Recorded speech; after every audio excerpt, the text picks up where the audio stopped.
시편 64편 1절부터 10절까지 우리 한 절씩 교독하겠습니다. 하나님이여, 내가 근심하는 소리를 들으시고 원수의 두려움에서 나의 생명을 보존하소서. 주는 악을 꾀하는 자들의 음모에서 나를 숨겨주시고 악을 행하는 자들의 소동에서 나를 감추어 주소서. 그들이 칼같이 자기 혀를 연마하며 화살같이 독한 말로 겨누고 숨은 곳에서 온전한 자를 쏘며 갑자기 쏘고 두려워하지 아니하는도다. 그들은 악한 목적으로 서로 격려하며 남몰래 올무놓기를 함께 의논하고 하는 말이 누가 우리를 보리오하매. 그들은 죄악을 꾸미며 이르기를 우리가 묘책을 찾았다 하나니 각 사람의 속뜻과 마음이 깊도다. 그러나 하나님이 그들을 쏘시리니 그들이 갑자기 화살에 상하리로다. 이러므로 그들이 엎드러지리니 그들의 혀가 그들을 해함이라. 그들을 보는 자가 다 머리를 흔들리로다. 모든 사람이 두려워하여 하나님의 일을 선포하며 그의 행하심을 깊이 생각하리로다. 의인은 여호와로 말미암아 즐거워하며 그에게 피하리니 마음이 정직한 자는 다 자랑하리로다. 아멘. 시편 64편은 1절과 2절은 하나님께 대한 시인의 간구가 나와 있고요. 3절부터 6절까지 악인들의 어떤 그런 모습들을 아주 자세하게 묘사해 주면서 7절부터 8절까지 하나님의 심판에 대한 메시지가 나오고 9절부터는 그 심판에 대한 반응들이 이제 나옵니다. 그래서 하나님께서 사랑하시는 백성들, 그들을 어떻게 인도하시는지에 대한, 특별히 지금 시인은 매우 고통스러운 상황 중에 있습니다.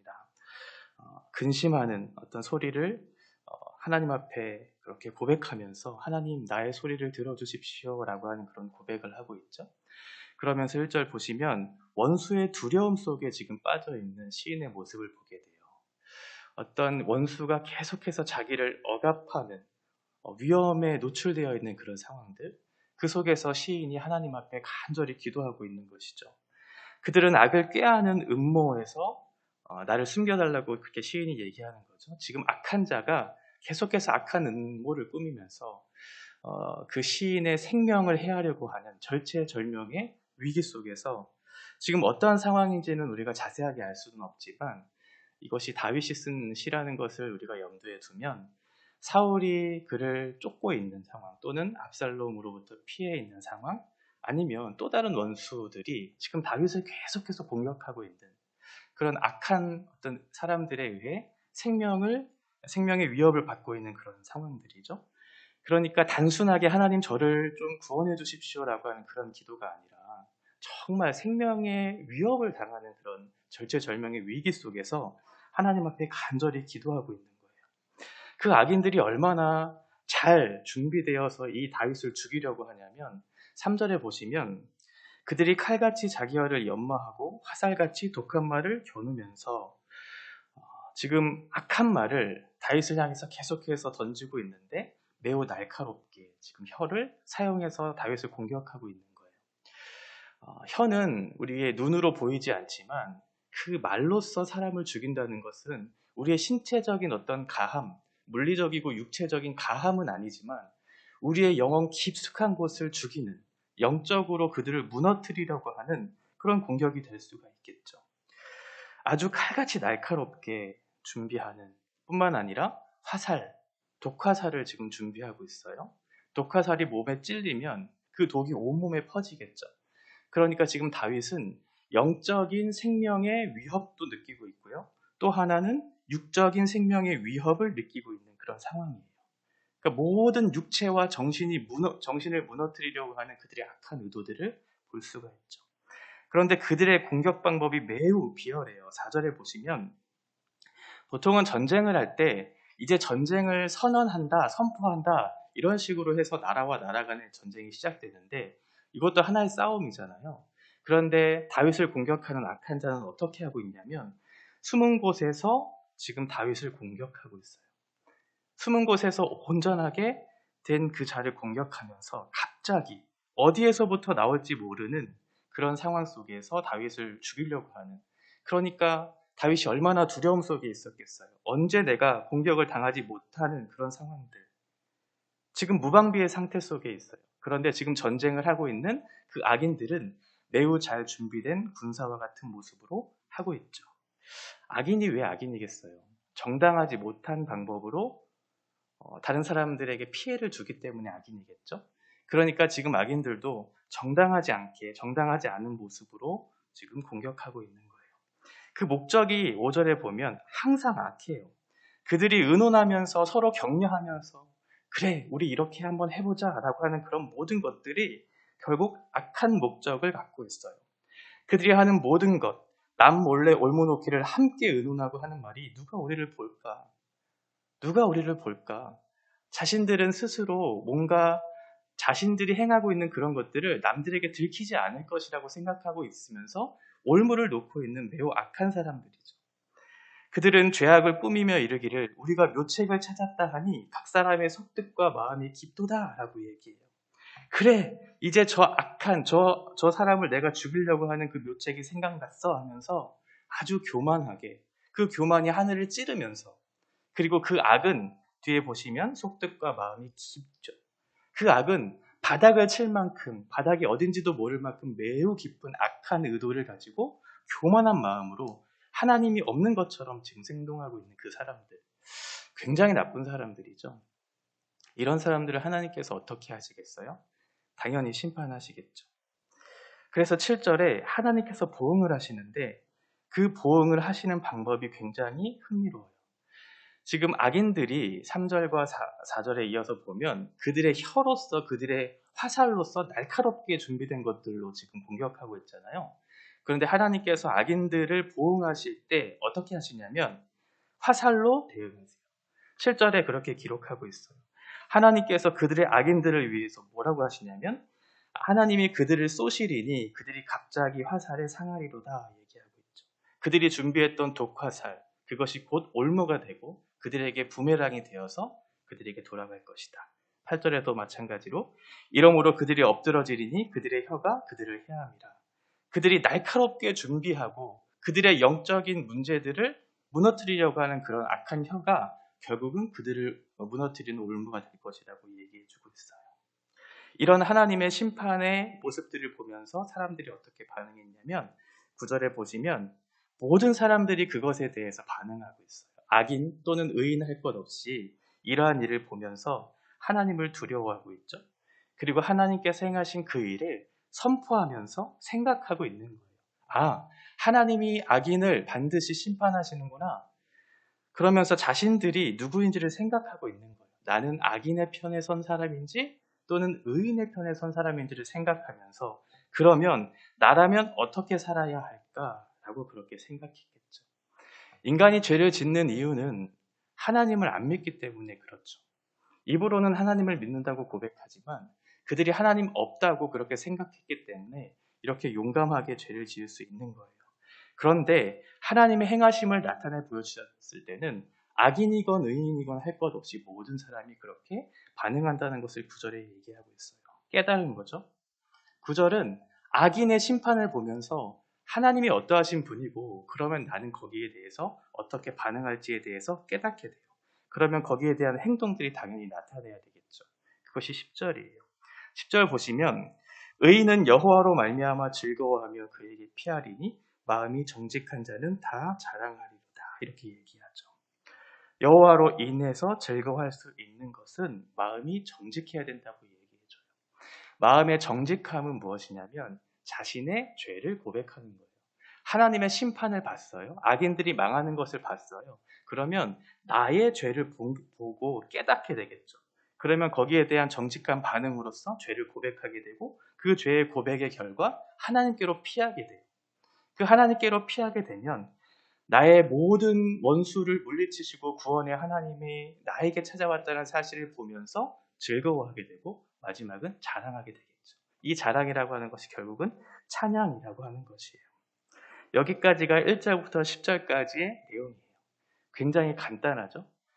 하나님께서 1절부터 10절까지 우리에게 말씀해 주시는 것은 무엇이냐면 어떤 한 사람의 탄식을 듣는데 그 탄식이 악인들의 공격에 의한 것이고 그 공격을 하나님께서 심판하시겠대요.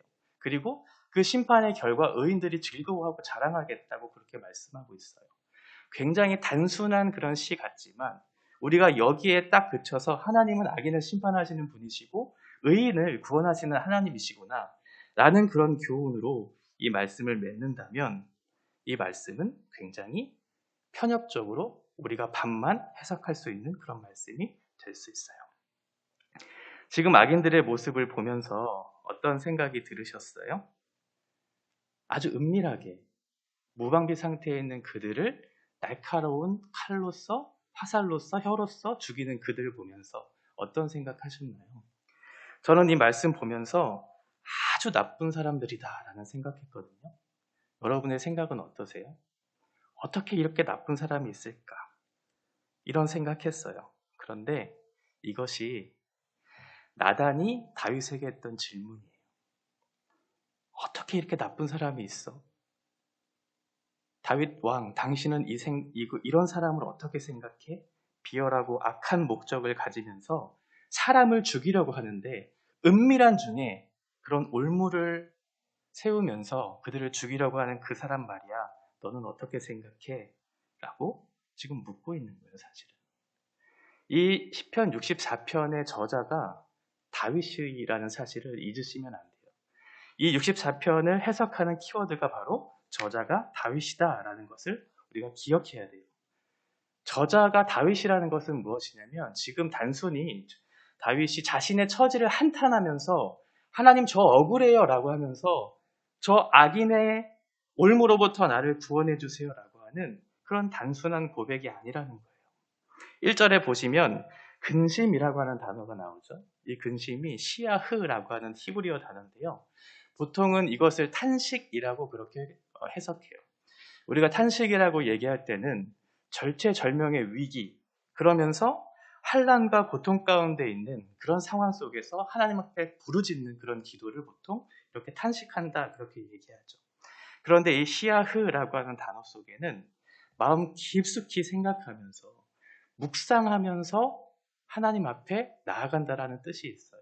지금 다윗은 하나님 저 억울합니다. 나의 처지를 돌보아 주세요라고 하는 한탄의 시가 아니라는 거예요. 마음을 읊조리면서 묵상하면서 이것을 생각하고 있는 거예요. 지금 다윗은 무엇을 고백하고 있는 거냐면 하나님, 내가 주님 앞에 나아갈 수 없는 죄인이었다는 사실을 내가 알고 있습니다. 라고 하면서 지금 자신이 범죄한 사실을 까맣게 잊고 그저 당신 의인의 어떤 구원을 구하고 있는 기도가 아니에요. 우리가 알고 있는 것처럼 다윗은 심각한 범죄를 지은 그런 왕이었잖아요. 그런 왕이 나는 의롭다고, 나는 의로운데 저 악인들이 나를 괴롭혔기 때문에 내가 이러한 처지에 놓였다고 그렇게 한탄하면서 하나님 앞에 고백하는 것이 아니라는 거예요. 3절에 자기 혀를 연마한 사람, 독한 말로써 사람을 죽이는 사람, 독화살로 그 사람을 죽였던 사람이 바로 누구냐면 다윗 자신이었어요. 다윗이 그랬죠. 나단 선지자가 다윗에게 와서 이렇게 얘기해요. 한 부자가 있는데 가난한 자의 암양 새끼를 빼앗는 것이 옳은 것인가 라고 그런 질문을 했을 때 다윗이 무엇이라고 얘기하냐면 그것은 나쁜 것이야. 내가 여호와께 맹세하면서 저주할 거야. 그 사람은 반드시 죽는 것이 마땅해 라고 그렇게 자신 있게 얘기해요. 그런데 알고 보니까 그 부자가 다윗 자신이었어요. 암양 새끼를 빼앗았던 우리아의 아내 밧세바를 취하기 위해 우리아를 죽였던 그 사람이 바로 다윗이었거든요. 우리아를 죽이기 위해서 지금 얘기하고 있는 숨은 곳에서 은밀하게 계획을 세웠던 사람이 바로 다윗이에요. 은밀하게 그 자신이 원하는 밧세바를 취하기 위해서 계획을 세우면서 남몰래 올무를 놓아요. 5절에 올무를 놓았다는 표현 나오죠. 다윗이 그랬어요. 그를 죽이기 위해서 자기의 손으로 피를 묻히지는 않았지만 맹렬한 싸움에 우리아를 보내죠. 그래서 결국은 전장에서 죽게 해요. 나라를 위해 목숨을 바친 그 하나님의 어떤 보내신 그런 사람을 자기의 손으로는 아니지만 은밀하게 아무도 보지 않을 거야 라고 그렇게 생각하면서 그를 죽였던 당사자가 다윗이거든요. 그런 다윗이 지금 64편을 쓰고 있다는 거예요. 하나님께서 다윗을 통해서 하시고자 하시는 말씀이 무엇이었을까? 단순히 다윗 자신의 처지를 한탄하면서 악인들의 어떤 심판을 그렇게 베풀어 달라고 이 말씀을 우리에게 주셨을까? 그런 것이 아니라는 거예요. 다윗이 이 시를 쓴 이유는 나도 언제든지 그 죄를 짓는 당사자가 될 수 있다는 사실을 우리들에게 얘기하고자 하는 거예요. 지금 원수를 얘기하고 있지만 결국 그 원수가 다윗 자신이었어요. 우리가 이 시를 읽을 때 다윗의 시, 다윗의 고백이라고 읽을 수 있어요. 그런데 우리도 거기에서 예외가 될 수 없다는 것을 염두에 두고 이 말씀을 읽어야 돼요. 원수가 다윗이 될 수 있고 다윗이 곧 우리가 될 수 있고 우리가 될 수 있다는 것은 곧 내 얘기라는 거거든요. 나도 이것에 있어서 예외가 될 수 없다는 사실을 지금 얘기하고자 하는 거예요. 이 말씀을 어떤 악인의 어떤 심판, 그래서 의인을 구원하는 어떤 하나님, 그래서 나는 의인의 펴 있으니 나는 자랑하고 즐거워할 수 있다라고 그렇게 얘기한다면 반쪽만 이 말씀을 본 거죠. 내가 하나님 앞에 죄인이라는 사실이 까맣게 있고 하나님 공의를 이루어 주십시오. 악인들의 멸망을 보면서 나는 즐거워하는 존재입니다. 라고 그렇게 다윗이 고백할 수 없었던 것은 자신의 처지를 알고 자신의 죄를 알았기 때문에 묵상하면서 읊조리면서 탄식했던 거예요. 하나님, 저도 그러한 사람이었습니다. 라고 그렇게 고백했던 거죠. 그래서 10절의 고백이 다윗의 고백이에요, 사실은. 마음이 정직하게. 시편 51편 보면 다윗의 그런 고백 나오잖아요. 그때 다윗이 5절에 뭐라고 얘기하냐면 내가 죄악 중에서 출생하였으며 어머니가 죄 중에서 나를 잉태하였습니다. 라는 것을 깨달아요. 이 사실을 깨달은 다윗이 피한 곳이 어디였냐면 하나님께로 피한 것이고 결국 내가 죄인이라는 사실을 깨닫고 하나님 앞에 피했을 때 하나님을 자랑하고 하나님을 높일 수 있었던 거죠. 어떻게 해요? 구원의 하나님을 경험했기 때문에 그래요. 자신의 의인됨, 자신의 어떤 선함을 보고 악인들의 멸망을 보면서 즐거워한 것이 아니라 나와 같은 죄인을 구원하신 하나님 앞에 나아가 감사와 영광을 돌린 것이죠. 우리도 마찬가지예요. 우리가 하나님 앞에 간절히 기도할 때 다윗의 기도처럼 우리의 기도의 끝은 어디냐면 언제나 십자가예요. 기도의 깊은 곳으로 들어가면 결국은 나를 옥죄이고 나를 어렵게 하고 힘들게 하는 여러 상황과 인물들이 머릿속에 남는 것이 아니라 나와 같은 죄인을 구원하신 하나님 앞에 나는 감히 나아갈 수 없는 연약한 존재이구나 라는 것들을 깨닫게 되고 그 끝은 언제나 십자가 앞에 내 모습을 보게 한다라고 하는 거예요.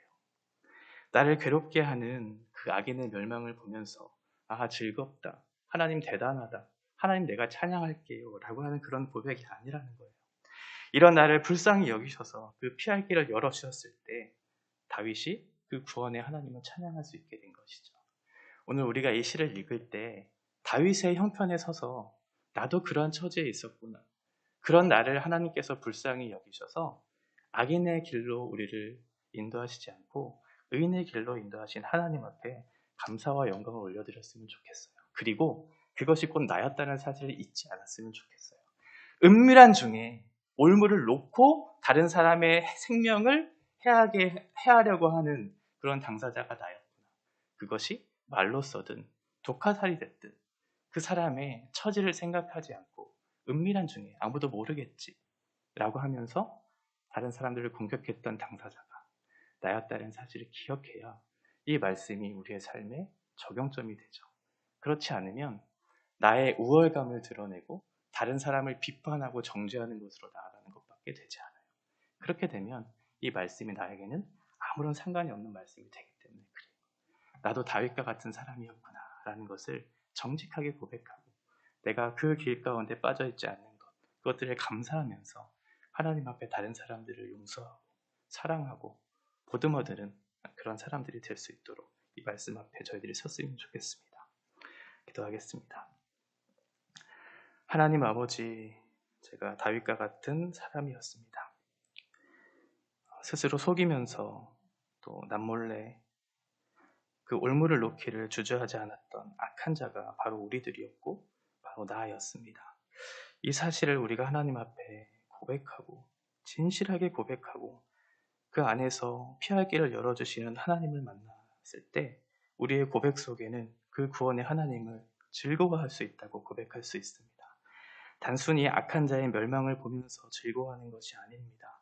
우리와 같은 죄인을 위해서 십자가를 지신 예수를 바라보면서 나도 그와 같은 사람이었는데 나도 그렇게 은밀한 중에 다른 사람을 말로써 또 우리의 행위로써 죽였던 사람인데 그런 나를 불쌍히 여기셔서 하나님께서 구원의 길로 인도하셨다는 것에 대한 감사와 찬양의 고백으로 이 시를 읽게 하여 주시옵소서. 그래서 우리의 고백 속에 진실함이 담기게 하시고 그 속에 하나님께서 우리에게 베풀어 주신 삶 가운데 우리 주님을 더욱더 높이고 또 다른 사람을 위하여 희생하며 그렇게 살아가는 믿음의 사람들 될 수 있도록 주께서 인도하여 주시옵소서. 예수님의 이름으로 기도합니다. 아멘.